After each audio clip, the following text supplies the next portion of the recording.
So welcome all. स्वागत आहे सगळ्यांचं. तर नाव we are at the nursery at the very next point of the agriculture. आता आपण कृषी या पाठामध्ये कृषी या पाठामध्ये पाठामध्ये सर्वात पुढचा पॉइंट जो आहे आपण बघतोय तो काय रोपवाटिका व्यवसाय याबद्दल आपण जाणून घेणार आहोत. तर बिफोर द रोपवाटिकामध्ये नर्सरी ह्याच्या अगोदर आपण अॅनिमल हजबंडरी बद्दल आता जाणून घेतलेलं आहे, राईट? सो इव्हन त्या अॅनिमल्स मध्ये मोठे गुरंढोरे पण आलेत, छोटे कोंबड्या पण आलेत animals मध्ये. So what does that animal husbandry includes? It also includes we can say the cattle. It also includes the sheep and cows, sheep and goats actually, and it also includes the fishes. It also includes the bees. म्हणजे बी म्हणजे मधमाशा असतील, मत्स्य असतील, नंतर किडे असतील, म्हणजे इन्सेक्ट्स असतील, तर हे सगळे जण अॅनिमल हजबंडरी मध्ये काउंट झालेले आपण बघू शकतो. But now we are at this very next point that we called the रोपवाटिका व्यवसाय. रोपवाटिका व्यवसायामध्ये काय होतं, तर गेल्या तुम्ही वर्षामध्ये फलोत्पादन, औषधे व सुगंधी वनस्पती आणि इतर वृक्ष शेती असे शेतीशी निगडित परंतु वेगळ्या स्वरूपाच्या उत्पादनाखालील क्षेत्रात वाढत आहे. या प्रकारच्या उत्पादनाचे चांगल्या दर्जेदार रोपांचे कमालांची और हा कमळांची, कांद्याची और कंदाची बियाणांची आवश्यकता असते. त्यातूनच रोपवाटिका हा व्यवसाय उदयास आला. त्या व्यवसायातून मिळणारे आर्थिक उत्पन्न देखील चांगले असते. तर बघा रोपवाटिका म्हणजे काय, नर्सरी त्याला आपण म्हटलेलं बघा. नर्सरी ह्याच्यामध्ये what happened in in the few last years और in the last few years the under the floriculture cultivation of the medical and the aromatic plants and the we can say the horticulture has increased. म्हणजे काय सांगितलं तर काही मागील काही वर्षामध्ये तर सजावटीचे फुलं असतील किंवा किंवा औषधी वनस्पती असतील किंवा फुलं असतील किंवा सुशोभित करणारे जे झाड आहेत ते जे असतील, तर ह्यांचं उत्पादन जास्तीत जास्त घेण्याची परंपरा त्यांचं उत्पादन जास्तीत जास्त घेणं चालू झालेलं आहे. तर का चालू झालेलं आहे तर बघा ह्याच्यामध्ये का चालू झालेलं आहे, तर पहिली गोष्ट आहे this plantation requires the high standard of seeding cultivation bulb and seed. प्रथमतः ह्यांना खूप उच्च प्रकारचे बिया, उच्च प्रकारचे सगळं काही काळजी वगैरे, उच्च प्रकारचं सगळं काही कटिंग्स वगैरे लागत असते. परंतु भलेही ह्याच्यामध्ये उत्पादनामध्ये खर्च जास्त असेल, परंतु परंतु तरी सुद्धा त्यांच्यापासून येणारा जो मोबदला आहे तो सुद्धा जास्त आहे. Means what I am saying, in the nursery we actually planted or we actually seeds or we actually rearing the decorative plants. First thing. Second things, we are planting the medical and aromatic plants. We are actually planting the horticulture plant. म्हणजे अशा प्रकारचे वेगवेगळे plant जे पाण्यामध्ये वगैरे होतो, म्हणजे lotus वगैरे. तर यांचं बेसिकली आपण काय करत असतो, उत्पादन घेत असतो आणि यांच्या उत्पादनामुळे त्यांना भेटणारा जो मोबदला आहे तो सुद्धा जास्त असलेला आपण बघू शकतो. आणि त्याच कारणामुळे म्हणजे बघा ह्याच्यापासून मेहनत तर आपल्याला जास्त द्यावीच लागते आणि काळजी तर आपल्याला जास्त घ्यावीच लागते. In nursery we have to take care more of the plants, and we have to give some more efforts to to such plants. But but but they gives us the great they gives us the great returns. So they gives us the great return. म्हणजे त्यांच्यापासून येणारा जो मोबदला आहे तो सुद्धा जास्त असलेला आपण बघू शकतो. That's why it is more trending now days. त्याच कारणामुळे हा जो आता काही दिवसामध्ये हा जास्त ट्रेंडिंग झालेला आहे. आता आपण बघूया ग्रीन हाऊस फार्मिंग. तर ग्रीन हाऊस फार्मिंग आपण बघूया म्हणजे काय, गृहातील शेती. So greenhouse farming facility integrating the maximum products from the land. It can have the total control of the natural factors like climate, heat, atmospheric moisture, as well as the soil moisture. It consists of getting the maximum economical benefits, and greenhouse farming, highly specialized types of farming of the modern era. For erecting greenhouse galvanized iron pipes and plastic sheets are used, and the main aim to control the pest attack by controlling the water, lights, and temperature. The greenhouse are used on larger scale for growing the flowers like lily and gerbera.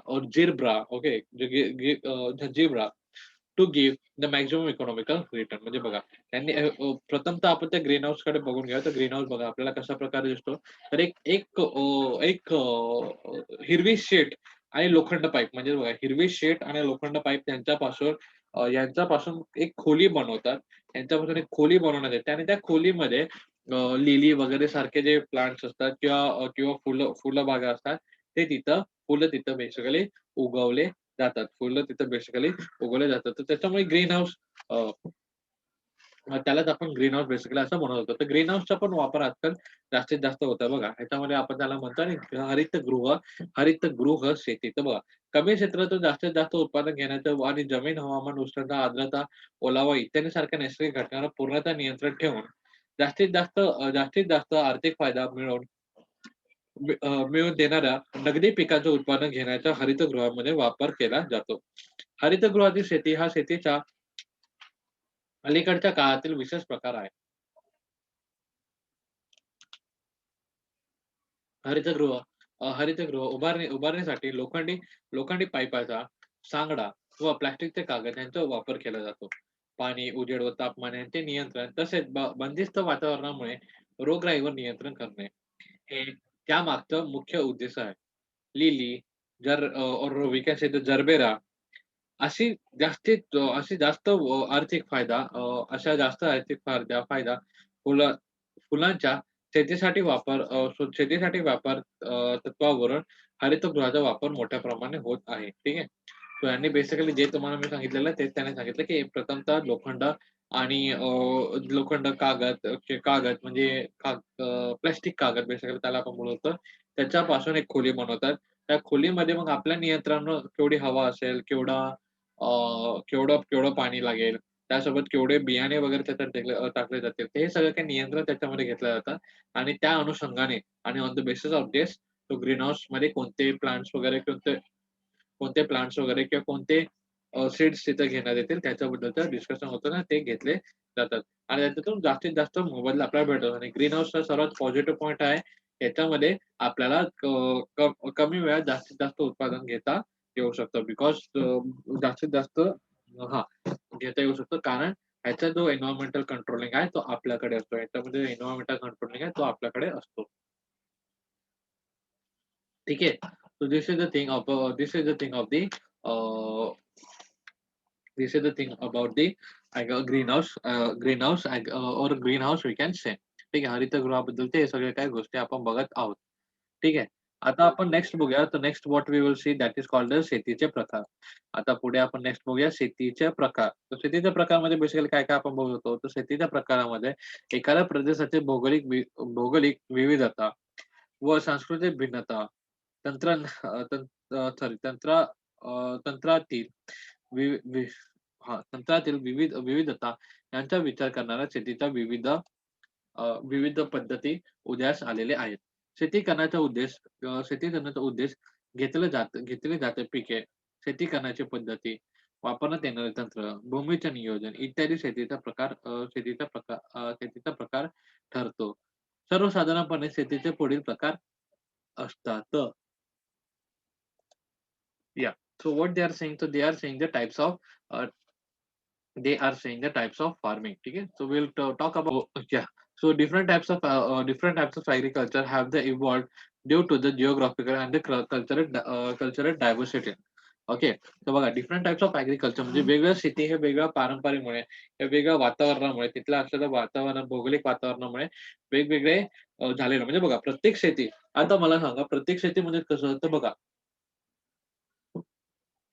तर बघा कोकणामध्ये जास्तीत जास्त तांदूळ घेतला जातो म्हणजे तो कोकणामध्ये in Konkan means what I am talking about the Ratnagiri, I am talking about the Sindhudurg, I am talking about the Mumbai, I am talking about this the Raigad. So या डिस्ट्रिक्ट मध्ये आपल्याला जास्तीत जास्त आपल्याला या डिस्ट्रिक्ट मध्ये किंवा या ठिकाणी आपल्याला या ठिकाणी आपल्याला जास्तीत जास्त राईस तिथं प्रोड्यूस केलेला दिसतो. पण तेच सेम फॉर्म्युला आपण इथं बघू शकतो का? वेअर आपण मराठवाड्याचा महाराष्ट्राचा विचार केला तर मराठवाड्यामध्ये म्हणजे पुणे वगैरे यांच्या ठिकाणी पण आपल्याला तेच दिसणार आहे का चित्र? The answer is no. तो चित्र आपल्याला परत नागपूर सारख्या शहरामध्ये किंवा गडचिरोली सारख्या शहरामध्ये आपल्याला बघायला भेटणार आहे का? Answer is no. म्हणजे बघा या तिन्ही क्षेत्र जसं ज्याप्रमाणे आपल्या महाराष्ट्रामध्ये 3 क्षेत्र पडलेले आहेत, ज्याप्रमाणे भौगोलिक भौगोलिक वरून आपल्या महाराष्ट्राचे 3 भाग पडलेले आहेत. पहिला आहे कोकण किनारपट्टी, दुसरा आहे आपला मराठवाडा, तिसरा आपण बघतो विदर्भ. तर या तिन्ही गोष्टीमध्ये सेम एकाच प्रकारचे पीक तिन्हीकडे घेतलं जातं का? Answer is no. एकाच प्रकारे पीक यांच्या तिघांकडे घेतलं जात नाही. तर कोणते कोणते पीक हे कोकणात घेतले जातात, तर कोणते कोणते पीक हे मराठवाड्यात घेतले जातात, तर कोणते कोणते पीक हे बेसिकली विदर्भात घेतले जातात. तर त्याचनुसार आपण त्यांचे टाइप्स म्हणून सुद्धा बघितलेले आहेत. तर ह्याने म्हणजे सांगायचा उद्देश आहे, की हां, सांगा जिओग्राफिकल आणि कल्चरल डायव्हर्सिटी डायव्हर्सिटीमुळे आपण बेसिकली वी कॅन से की आणि प्लस टेक्नॉलॉजीचे डिफरन्सेस यांच्यावरून आपण बोलतो की ॲग्रीकल्चर आणि फार्मिंग हे इथं वेगवेगळ्या आहेत. आणि आणि त्यावरून त्याचे टाइप्स सुद्धा पडलेले आहेत. तर बघा, the types of farming depends on the purpose and the AIIMS of method of farming. The crops being the cultivated, the technical use and land use, etc. The broadly, the following types of the agriculture can be identified. To see what they are saying, so they are saying if we look at such the differences, जर आपण सगळे काही differences बघायला गेलो, तर आपल्याला आढळून येईल की there are some types of the farming with the different purpose. म्हणजे त्यांच्या आजूबाजूला वातावरण कसं आहे तर त्यानुसार त्यांची शेती सुद्धा तशी आहे. तर बघा ज्या ठिकाणी जास्तीत जास्त पाणी, जास्तीत जास्त ज्याप्रमाणे आपण बोलतो बघा, साऊथचे लोक असतात ते जास्तीत जास्त राईस खात असतात. म्हणजे आपण असतो ते जास्तीत जास्त चपाती खातात. तर त्याच जागी कोण पंजाबी वगैरे असेल तर तो जास्तीत जास्त पराठा खात असतो. तर हे हे जे डिफरन्सेस असतात आपल्या खाण्यापिण्यामध्ये डिफरन्सेस, हेच म्हणजे त्या भागामध्ये जे डिफरन्सेस आहे ते बेसिकली त्यांच्या शेतीमध्ये सुद्धा रिफ्लेक्ट होत असतात. ते त्यांच्या शेतीमध्ये सुद्धा रिफ्लेक्ट होत असतात. ज्याप्रमाणे तांदूळ हा आपल्याला तांदूळ नसतो, नो तांदूळ आपण गहू बोलूया. ज्याप्रमाणे गहू आणि गहूचं पीठ हे आपल्या महाराष्ट्रामध्ये कॉमनली भेटतं. त्याचप्रमाणे जर आपण दुसऱ्या कोणत्या राज्यामध्ये गेलं, तर ते तेवढंच कॉमनली भेटेल, तर ह्याच्या शक्यता नसते. तेवढीच कॉमनली भेटेल तर ह्याची गॅरंटी नसते, त्याची शक्यता नसते. ठीक आहे. So this is the thing. तर त्याच्यामध्येच बोलायचं असं की तिथले जे लोकं असतात त्याच्यावरून त्याच्यावरून तिथली शेती ठरली जाते. And I am just saying की on the basis of the requirement और the person requirement and we can say the people's requirement. On the basis of this, we can see the agriculture is ultimately depends on their choices and the depends on their choices and depends on their needs and again depends on their purpose. तर कोण कपडे विकण्यासाठी शेती करत असतो, तर कोण कपडे घेण्यासाठी शेती करत असतं, तर कोण कोण बोलायला गेलं तर पैसे किंवा भाजी वगैरे याच्यासाठी जास्तीत जास्त त्या शेतीवरती डिपेंडंट राहतात. आता आपण बघूया, so there are the types of the farming. तर त्याच्यामध्ये 2 टाइप्स ऑफ फार्मिंग आपल्याकडे इथे दिसतात आहे. तर पहिला आहे सबस्टन्सेस फार्मिंग आणि दुसरा आहे कमर्शियल फार्मिंग. तर सबस्टन्सेस फार्मिंग मीन्स व्हॉट? तर सबस्टन्सेस फार्मिंग मध्ये आपण इंटेन्सिव्ह फार्मिंग बघतो आणि शिफ्टिंग कल्टिव्हेशन असं बघत असतो. बघा, इंटेन्सिव्ह फार्मिंग आणि शिफ्टिंग कल्टिव्हेशन असं बघत असतो. बट इन कमर्शियल फार्मिंग मध्ये आपण extensive grain farming, plantation, market gardening आणि पुढचं आपण बघूया, that is called as horticulture. म्हणजे बघा, त्यांनी काय बोलले बेसिकली, तर त्यांनी बघितलेलं बघा, निर्वाह शेती आणि व्यापारिक शेती. हा निर्वाहिक शेती जे आपल्याला आपल्याला स्वतःसाठी असते, ज्याला आपण निर्वाह शेती असं म्हणतो. जे आपण व्यापारासाठी आपण यूज करतो त्याला व्यापारिक शेती म्हणतो. Means what can talk I had already talked about the commercial farm. त्या कमर्शियल फार्ममध्ये त्याच्यामध्ये आपण जी शेती आहे ती आपण दुसऱ्याला देत असतो किंवा जे काही उत्पादन आहे त्या परिपूर्ण दुसऱ्यांना देत असतो. त्याला आपण व्यापारी शेती असं म्हणतो आणि त्या मोबदल्यामध्ये पैसे घेत असतो त्याला आपण व्यापारी शेती असं म्हणतो.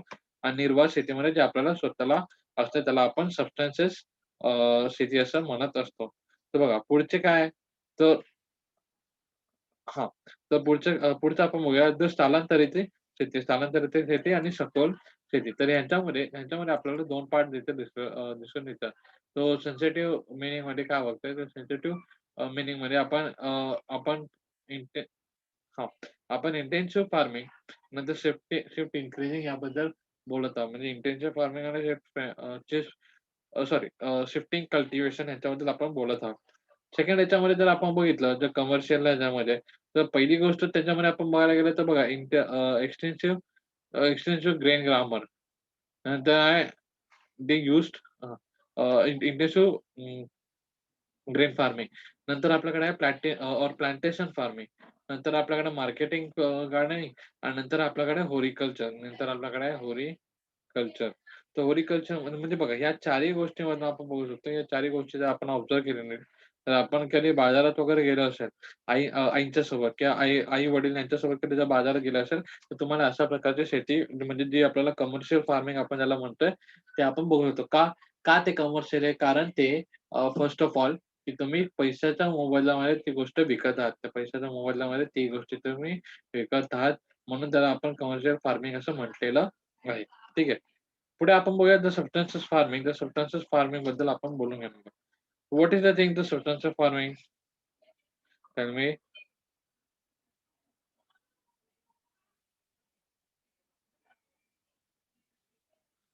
ओके. येस. Substantial farming. तर सबस्टन्शियल फार्मिंग बद्दल आपण आता बोलून घेऊया. Substantial farming. The intensive farming and this yes, just give me a moment.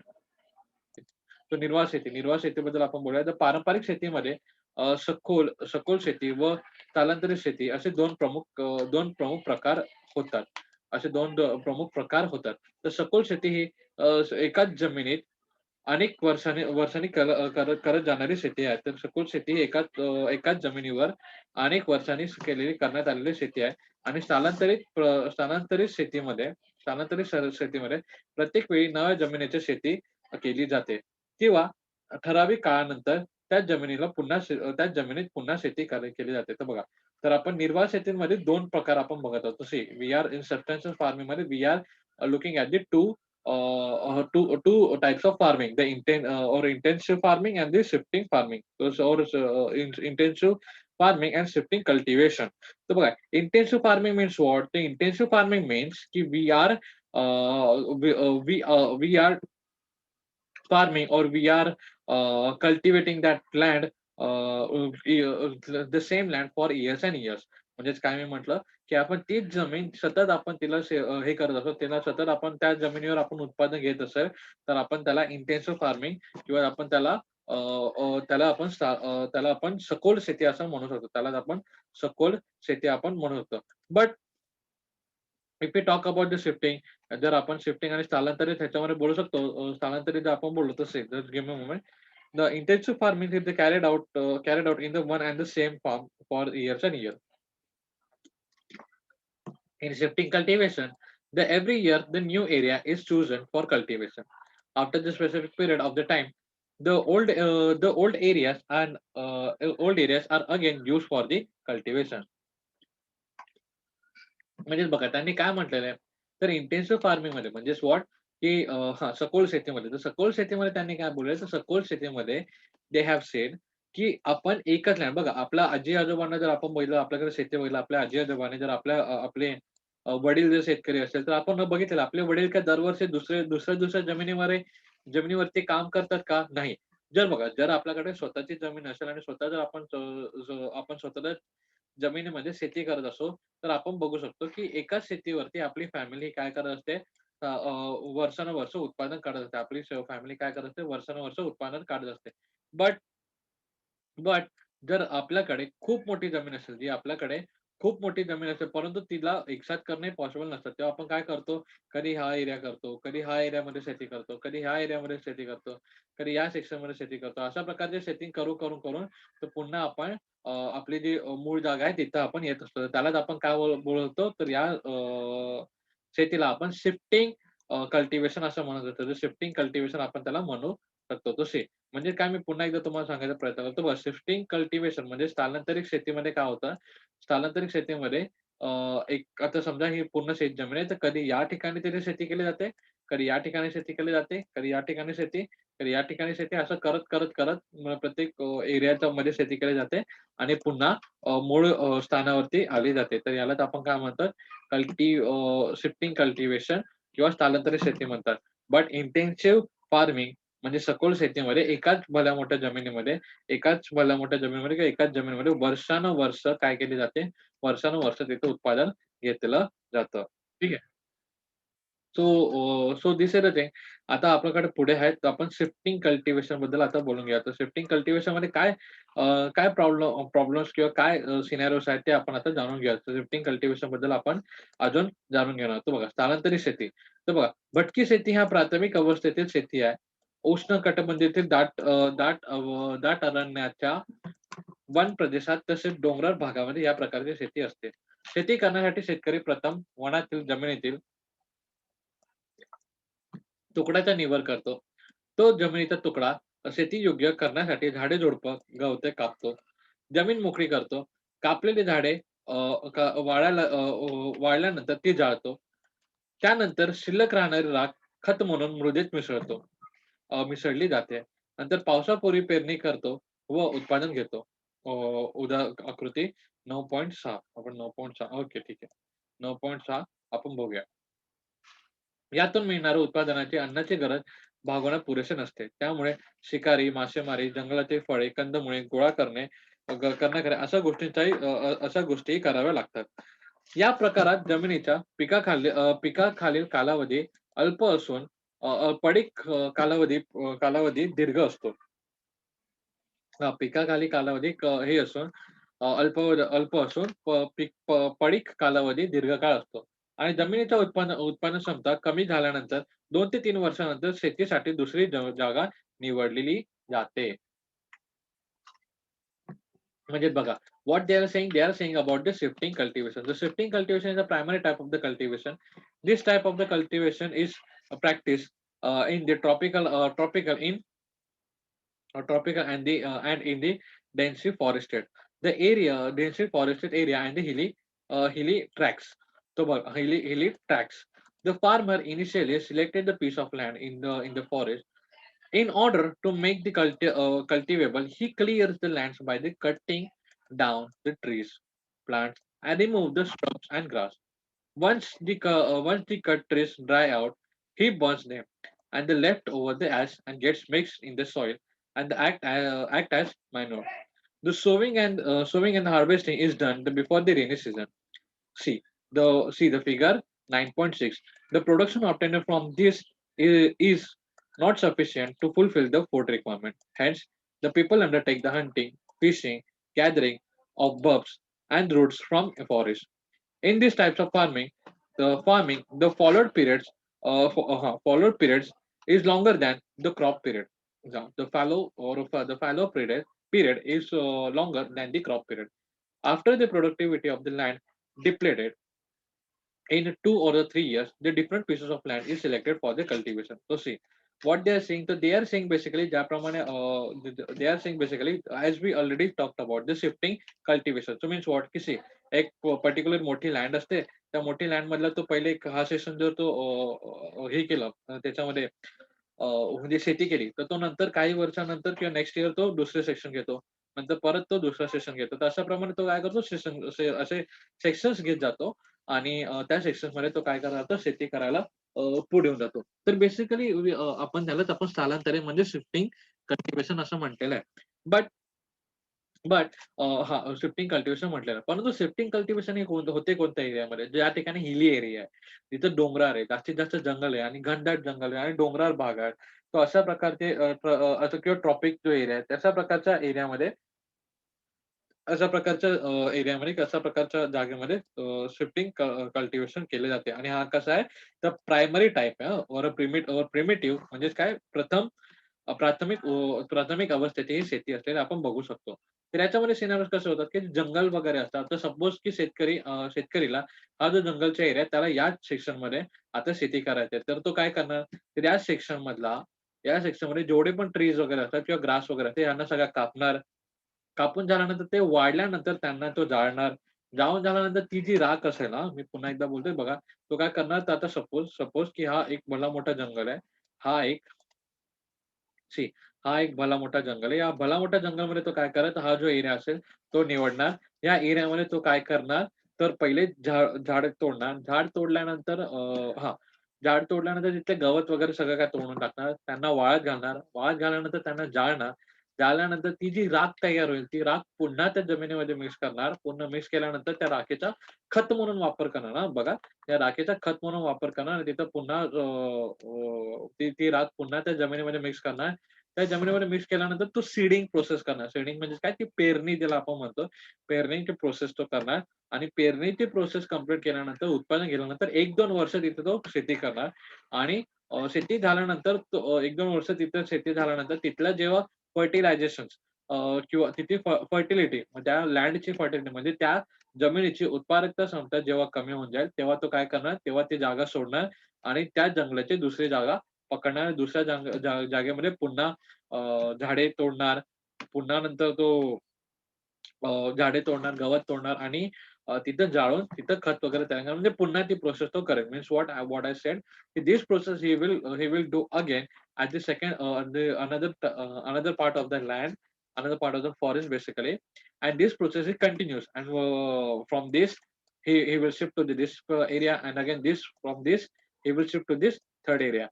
So by this, so he'll shifted himself म्हणजे तो स्वतःला स्थलांतरित करत राहतो फॉर द फार्मिंग. व्हाय?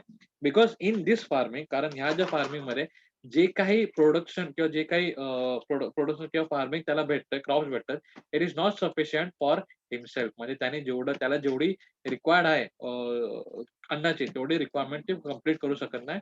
म्हणून त्याला सारखी जागा शिफ्ट करावी लागते. First point is this. Sorry, म्हणजे पूर्ण अन्न पूर्ण होऊ शकत नाही, म्हणून त्याला जंगलातील प्राणी वगैरे किंवा फळ फ्रूट असतात त्यांच्यावरती सुद्धा डिपेंड राहावं लागतं. ही एक गोष्ट झाली. आणि त्याच्यानंतर ह्याच सिनारिओज मध्ये आपण बघू शकतो ह्याच्यामध्ये शेती ही कमीत कमी ह्याच्यामध्ये असतो. What we use the word for that. We use that it is हां, the fallow period. The fallow period म्हणजे काय, की जेव्हा तो फार्मिंगमध्ये असतो. फॅलो पिरियड म्हणजे काय? फॅलो पिरियड ज्याला इथं म्हटलेलं आहे. फॅलो पिरियड्स म्हणजे की तो जेव्हा शेतीमध्ये असतो किंवा त्या जमिनीचा उपयोग शेतीसाठी केला जातो. त्याला आपण इंग्लिशमध्ये फॅलो पिरियड म्हणतात, right? So this fallow period is sorry.